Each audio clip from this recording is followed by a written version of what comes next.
Hello, ngayon ay nandito na tayo kay Ate Dang, yung umakyat kay Sir Ruel na mga 1 month o 2 months ago na nagre-request na kung pwede makahingi siya ng assistance para dun sa kanyang follow up, check up sa Las Piñas pa.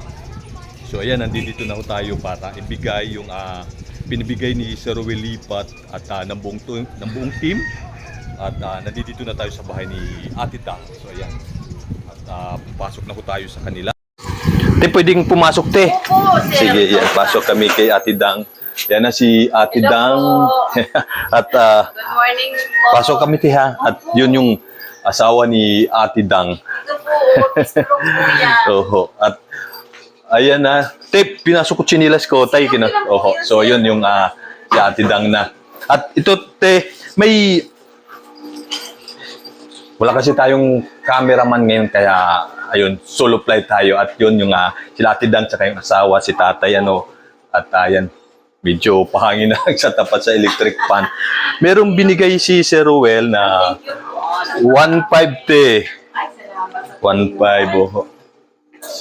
Nakakapag- Hindi, okay na yan, te. Huwag na kayo na infect. Hindi po kasi kumainit po. Hindi, okay lang po yan, si tatay. Hindi po ako nalabas ng bahay kasi po nakakahilo po. Okay, yun na nga. Oo nga. Nakakano nga eh. So, ito, te, bigay ko na sa inyo yung 1.5, te. Yan. Ano pong masasabi nyo, Ate Dang, Ay, kay maraming salamat. Sir Ruel Lipat? Salamat po ng marami. Nagkapira po kami. So, ayan po yung Kailangan Oo. po ng gamot eh. Sa gagamot niya po. Salamat po, Sir Ruel. Salamat ng marami. Eh, kailan, te, yung nyo, pa-check up nyo sa Sa 17 na po. 17? Opo. Next week, 17, oo. Opo. Ayan. Salamat po kasi naman problema po sa Mhm. pamasahe. Sige, ayun. Hindi po sa kailan darating si Sir Ruel. No, alam naman ni Sir yun. Usually si Sir Ruel pa nga nagpaalala sa akin tungkol yun sa inyo. Yun po yung isa. Kasi na po kasi sabi ko na po po. Mhm.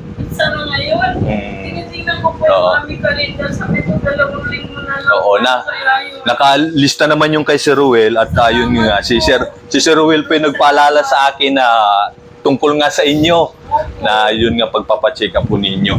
So yun lang at yun. Te, ano pong masasabi nyo kay... May salamat ng marami po Sir Romeo. Dininig na po yung aming panalangin. Sige po. Kasi po, Mayo na po talaga ngayon. Yun na nga. Nagdadala po sa amin. Ayun nga, si tatay yung kanyang asawa. Kailangan. Salamat po dito sa 1.5 Sir Oo. Romeo. Sige po, okay na yan tayo. So ayun, maraming pong salamat kay Sir Ruel Lipat, kay Ma'am Luz Lipat, kay Ma'am Percy, official channel. Talagang masigasig din mag sa atin regarding do sa mga binibigay na ni. So ayan, Dininig na namin panalangin. sige. Salamat. So yun, te, update din po kayo kay Sir Ruel, te, Opo. sa pagka may live tuwing Friday, akit kayo sa kanya. Abatan nyo, te. Wala po Yun. live Sige, siya. Ilang sige. Friday na po.